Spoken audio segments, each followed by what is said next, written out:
Tantor Audio, a division of Recorded Books, presents Settling the Boom, The Sites and Subjects of Bakken Oil, edited by Mary E. Thomas and Bruce Braun, narrated by Suzie Althens. Preface. Settling the Boom, The Sites and Subjects of Bakken Oil is a collection of essays that examine efforts to contain the lively and disruptive petrocultures of an oil boom and its aftermath in a remote northwestern corner of North Dakota, and to expose their underlying settler colonial frameworks. Rather than simply charting a course through the boom-bust extraction cycle, our book analyzes what Mark Rifkin calls the privileged background epistemologies that establish a condition of possibility in settler colonialism's violent and ongoing extension in time and space. Our goal in assembling this edited book is to illustrate the work that goes into settlerist orderings of time and place as a practice of critique and disruption of the all-too-familiar logics and practices of settler colonialism and racialized heteropatriarchy in the oil fields of North Dakota. We ask, how does a frenetic boomtown and its region come to be ordered through familiar settler affective infrastructures, aesthetics, and narratives? How do the forces of the settler state, petrocapital, and heteropaternal urban messaging and planning in the Bakken work to congeal the boom within certain social and spatial forms, and not others? How do these orderings fold and refold time and space in their attempts to ensure that futures remain imagined through and tethered to settler colonialism and white patriarchies? We, and the other contributors to the book, answer these questions through analysis of the powerful settler colonial, cisgendered, heterosexual sentimentalities operating to calm the region's anxieties after what had been assumed to be a certain future built on fossil fuel extraction. Many of the themes across the chapters in Settling the Boom found their first iteration in a workshop hosted by us, Matt Coleman and Catherine Yusoff, in the summer of 2015.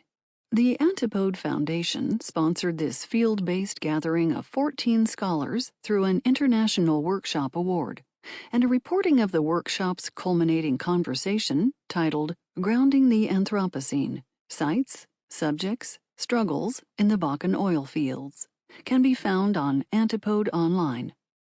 5 of the contributors to this book, the two of us and Morgan Adamson, Thomas S. Davis, and Jessica Lehman, attended the workshop, and the author Kai Bosworth had a mention in the Antipode posting from Bruce. In the report of the Grounding of the Anthropocene workshop, several participants noted the ways that boomtown narratives inhabit a cruel optimism in which the promise of a better future seems forever out of reach, an expanding horizon of hopeful possibility fueling a horrific present of dangerous work, exhaustion, transient lives longing for the promise of the good life, and as participant Mario Blazer notes, treacherous land relations that overshadow other beliefs. He asks, what kinds of infrastructures, material semiotic assemblages of attachment and detachment to this place, and others, are there? What kinds of attachments and detachments do they foster? These questions, and the enduring prompt from Lauren Berlant's Cruel Optimism, remain at the heart of this volume. Indeed, Mario's questions are as relevant today as in 2015. Finalizing this project now, in 2022, offers a different perspective from that of 2015. Today we situate our arguments not just around the boom's temporal unfolding and from the moment just after the commodity price fell in the autumn of 2014, but more important, we also attend to the boom's social, spatial reconciliations. While booms disrupt, displace, and replace, the socio-ecological forms that congeal in their wake require considerable aesthetic, narrative, and political work. Indeed, the very fabrication of the Bakken boom stories told and retold ensure in their familiar repetition an all-too-easy alignment of what happened and what is yet to come. Yet that rote-telling and representation of settlement, we argue in the introduction, is not sturdy, inevitable, or final, or, even for that matter, accurate. Settling is processual, complex, provisional, contingent. The predominant versions of how calm returned to western North Dakota indicate the normative forces fueling those versions more than they reflect a reality of what happened. The very notions of settlement, of catching up after the chaos of the boom, and a calm return to normal, are not objective accounts of next stages in time, as all of the essays in this book demonstrate. Further, these notions of settlement assert an oil boom as an aberration, rather than assemblages and continuations of forces that propel, encourage, and precede or exceed it. Their precise resolutions over time in specific locations are impossible to predict from within the boom or even from generalized theories of petrocultures. In fact, the moment of resolution is an open one, without end in time-space. In this book, we resist the pull to provide a timeline of our own for Bakken geographies and geologies, which would merely resubmit an authoritative settler perspective through the back door as an academic account of what happened. As this project's editors, we understand our roles as white settler scholars in more modest terms, as ones that can work to lay bare the geographic and temporal propulsion of settler colonialism's linearities, its machinations of white supremacist heteropatriarchy, and its material hierarchies and violences, including those experienced by workers drawn to the region by the promises of economic security and personal redemption. Even as we refuse settlerist spatial and temporal accounts as fully representative of what happened in the Bakken, in this book, we elevate attention on how settler colonialism's entrenched commitments to futurity operate linear time as progress, particularly through heteronormative family formation and social reproduction, frontier spaces of masculine labor, and mineral extraction, understood as economic and U.S. national expansion.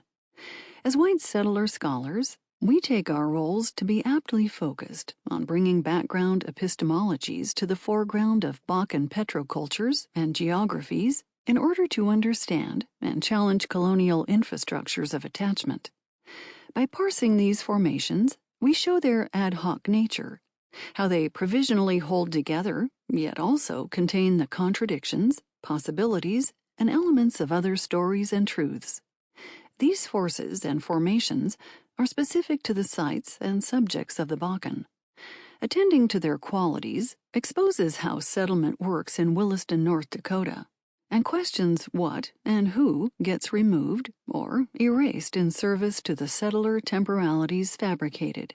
We resolutely do not take it as our role, as white settlers, to represent indigenous interests or subjects, though about 1/4 of Bakken oil is produced on the lands of the 3 affiliated tribes of the Mandan, Hidatsa, and Arikara MHA Nation on the Fort Berthold Reservation. Our perspective refuses what Audra Simpson labels as settlerist good intentions, which would merely add alternative accounts to the boom to provide a supposedly more inclusive picture, which merely maintains a lie that settler states and societies can diversify and not have to fundamentally decolonize and revolutionize. These divergent temporalities can be seen in the controversial slogan used by supporters of oil development in the MHA Nation. The tribal chairman in 2011, Tex Hall, proclaimed sovereignty by the barrel as a direct challenge to the linear trajectory of settler time and its background assumption of the space-time of the nation-state, its institutions, and its interests. Although not uncontested within the community, oil development on MHA land from this perspective is not just about economic development achieved through royalties and production taxes, oil field jobs, and direct oil production controlled by a tribal corporation. It also points to, and potentially facilitates, an indigenous temporality that is different from settler time, shaped by the land and the relationships and responsibilities it entails. While understood variously, these relationships and responsibilities open to diverse indigenous futures, even within the slow accretion of settler violence, the breaking of treaties, flooding of tribal lands to secure downstream white communities and their agricultural economies, displacement of whole communities to new sites, water governance, residential schools, the exposure of Native people to settler policing, and Native women and children in particular to settler violence, that has produced an affective world that diverges radically from white settler subjectivities and imaginaries. We do not attempt to describe or represent the complex and heterogeneous indigenous temporalities in the region or arbitrate different positions held by MHA members in relation to fossil fuel extraction. Our goal is not to fracture settler frameworks and temporalities in order to elevate Native sites and subjects. We have not been invited to undertake these tasks. The land and its futures are not ours, or that of any settlers. We do take as our task the practice of undermining settler white supremacist beliefs, especially as they work to reassert racialized heteropatriarchies as the legible formations of life and place in the region now and into the perpetual horizon of settler time. We do insist that there is nothing inevitable about settler colonial heteropatriarchies, despite their widespread iterations in Bakken boomtown stories and visualities. As Mark Rifkin writes, exploring what constitutes the background for marking and experiencing time then draws attention not only to the milieu, at whatever scale that serves as the context for thinking and feeling time's unfolding, but also to the taken-for-granted process through which temporal dynamics are figured. What white settlers violently take for granted does not equate to what is or will be. We thus understand settler backgrounds as unresolved and unsettling questions without answers, and that we should not resolve by merely adjudicating other, better settler renditions.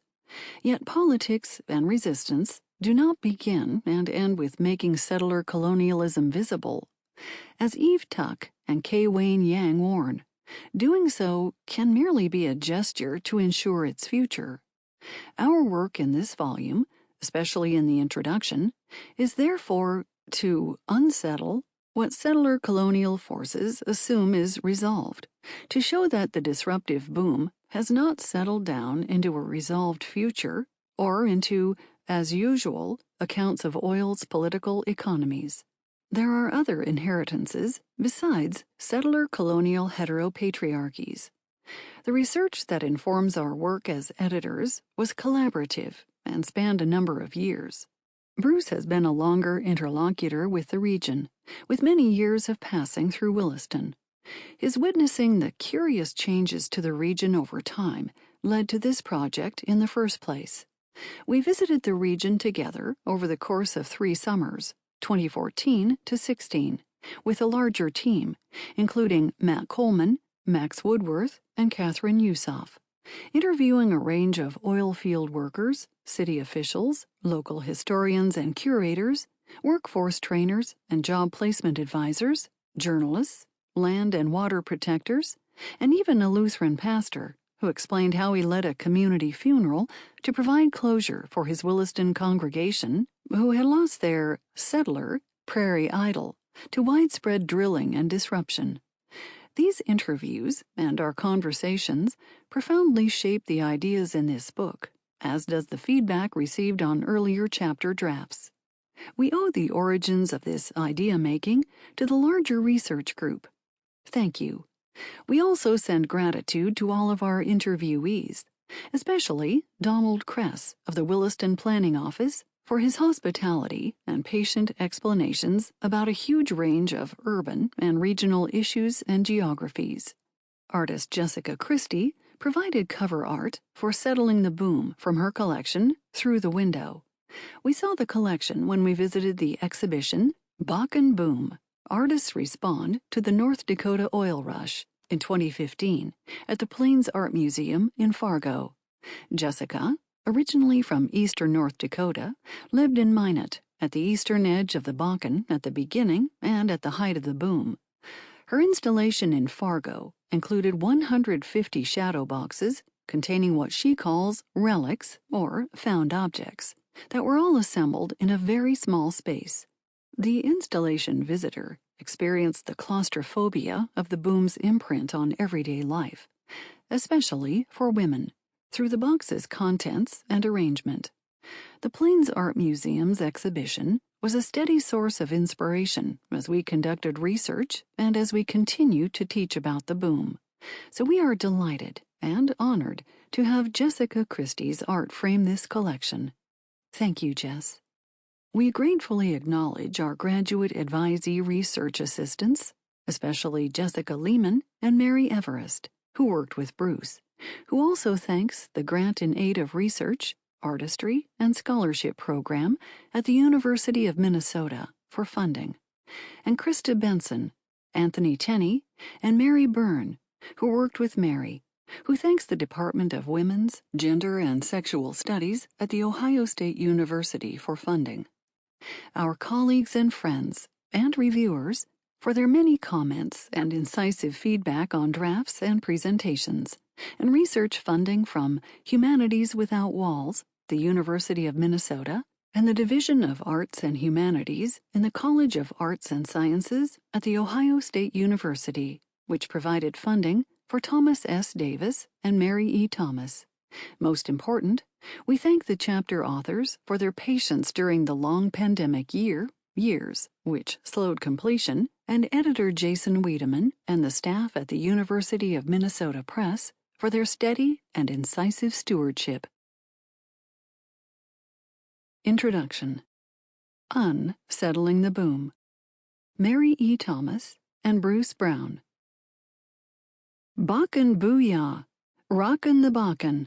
Bakken goes boom! These exuberant marketing slogans greeted us when we entered the Williston Economic Development Office in the summer of 2014. Though not evident at the time, North Dakota was just about to hit the end of an oil boom after several years of rapid growth. The region's population had increased dramatically as workers poured in to fuel the seemingly insatiable demand for labor. The local housing shortage was acute, with hundreds of people sleeping in their vehicles on the city streets and in parking lots every night. Construction projects spread across the landscape, adding hotels, restaurants, single-family homes, schools, new roads, water and sewage lines, and apartment, retail, and office complexes at every turn. The price per barrel was high, the number of rigs drilling was high, wages were high, food and services prices were high, revenue was high, the mood was high. Only a few years removed from the Great Recession, national media was still fixated on the region's wild ride as it soared along with record-setting commodity prices. The executive director of the Economic Development Office showed us chart after chart that day, predicting the steady growth of oil production, jobs, and population until at least 2050. One chart he shared, made by the Western North Dakota Energy Project, predicted that Williston's regional population would hit between 100,000 and 120,000 by 2020, and slowly increase from there for at least another 2 decades, the ascending line at the right margin hinting at growth in perpetuity. As the director put it earlier that year in a public presentation, it is going to last for a very long time. It is 2021 as we finalize this introduction, and the city of Williston's population hovers around 29,000, with another 8,600 in the rest of Williams County. Adding neighboring McKenzie and Divide counties contributes another 17,000 to the population for the Williston region. Williston has a speculative bond rating lower than junk, and the Economic Development Office is not high anymore. Its current slogan, somewhat pleadingly, proclaims that the city is open for business. The Williston Community Guide tries to sell the city's appeal for young millennial families, its quality of life, ample employment opportunities, and wholesome recreational offerings. The guide invites the reader to settle in. The boomtown high has evaporated, replaced with empty hotel rooms, unfinished development projects, a new international airport that is largely unused, and crushing municipal debt. A past, produced pre-pandemic, in early 2020, Economy at a Glance document for the city quotes the current director's caution. I am sorry to say these numbers will continue to get worse before they get better. Commodity reliance can be cruel to towns like Williston, but optimism girds the assurance that better comes after worse. Like the right margin of perpetual growth, the messaging remains primed for the future's possibilities. This book considers specific boomtown stories, aesthetics, and relations in northwestern North Dakota in order to contend with settlement. We and the other chapter authors place keen attention on Bakken Boom While storytelling, textual and visual, precisely to examine how it engages with and enacts the lively and potentially disruptive petrocultures of the Bakken Boom, and, with varying degrees of success, attempt to contain this storytelling within normative affective infrastructures and understandings. Rather than evaluating the right margin through a correction of its predictive failures and a revised account of its data, we interrogate the temporality of that margin and what it insinuates about the temporal imaginings and affective attachments that run through North Dakota's oil cultures. We contend with settlement, in other words, by situating the oil play as an iterative process through its myriad attempts to order the sites and subjects of the Bakken.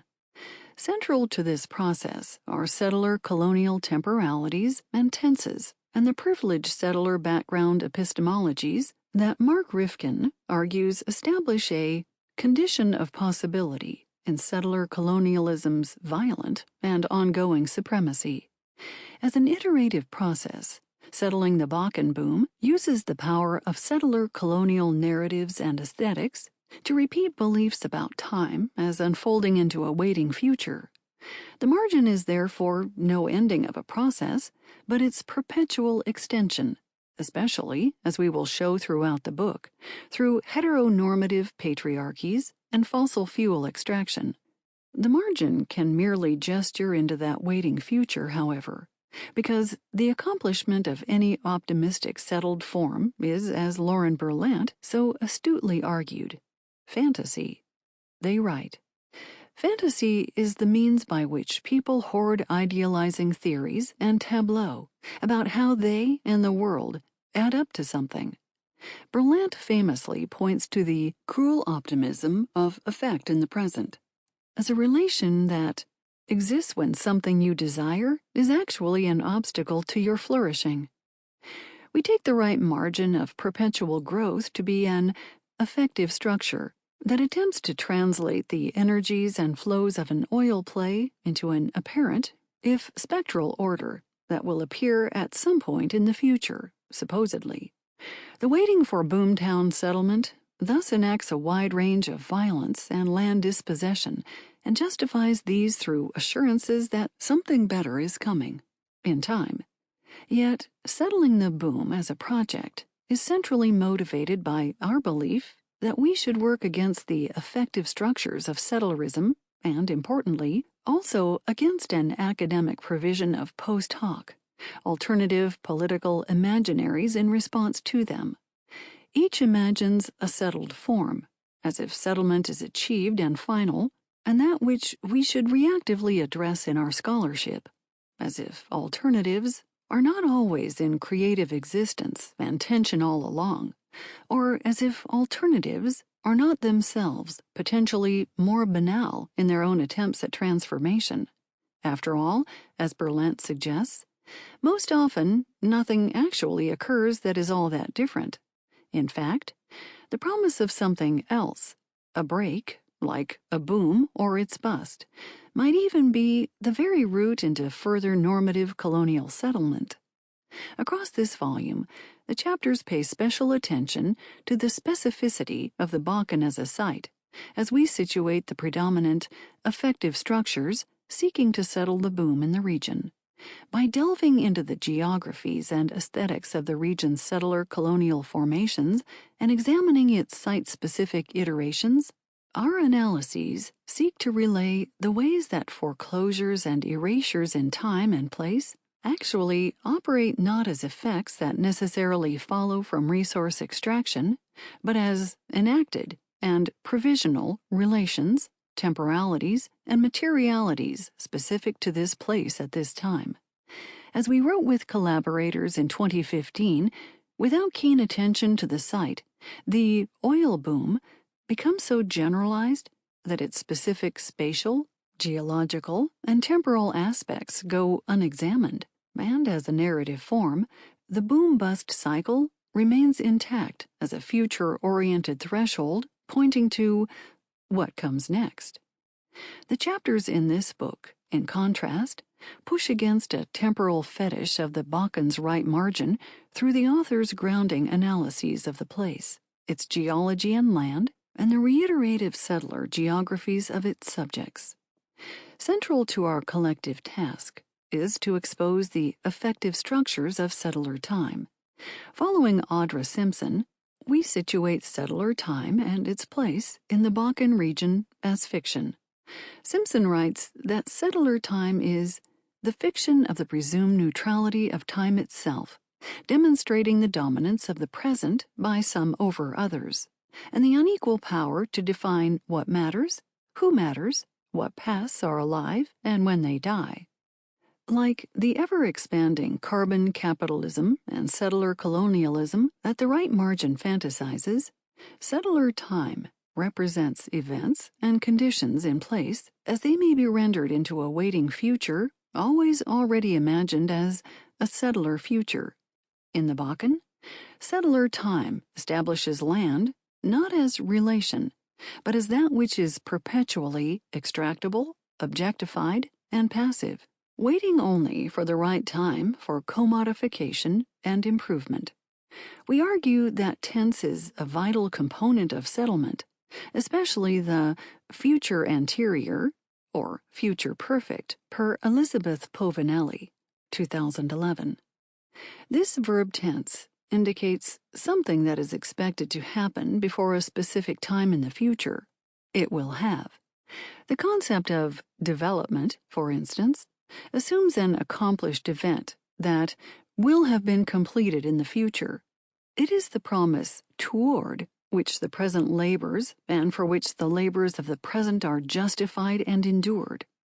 As we and other authors explain, the future anterior fuels the cruel optimisms that pervade the petrocultures of North Dakota and help sustain its normative forms. Indeed, as we explore in the book's conclusion, nowhere is the play of tense more evident than in the promises attached to infrastructure, roads, pipelines, airports, housing, as that which will finally translate the volatility of an oil boom into a settled and settler future of prosperity and uninterrupted progress. As the spectral promises of infrastructure illustrate, boomtown narratives and aesthetics often fail to fully accomplish what they seek to represent, visualize, and form. We, and the other authors, argue that the boom is not yet, and will never be, settled. Settlement is never accomplished per se, for indeed, the sites and subjects of the Bakken boom are always open for contention, change, and protest, despite the tidy reconciliations and renderings that suggest a final version of what happened or that project a normative vision of what is to come. This is, at heart, why we titled the volume Settling the Boom, as a reminder of the open, contested, and contentious nature of settlement. Almost a decade after oil's price collapse halted most drilling in the heart of the Williston Basin, in late 2021, there are fewer than 24 rigs in the 6-county region. That settling continues, as does the need to unsettle the forceful narratives and visualities that propose to represent and respond to what happened. Settler aesthetics and settler time. What allowed for Sample complete. Ready to continue?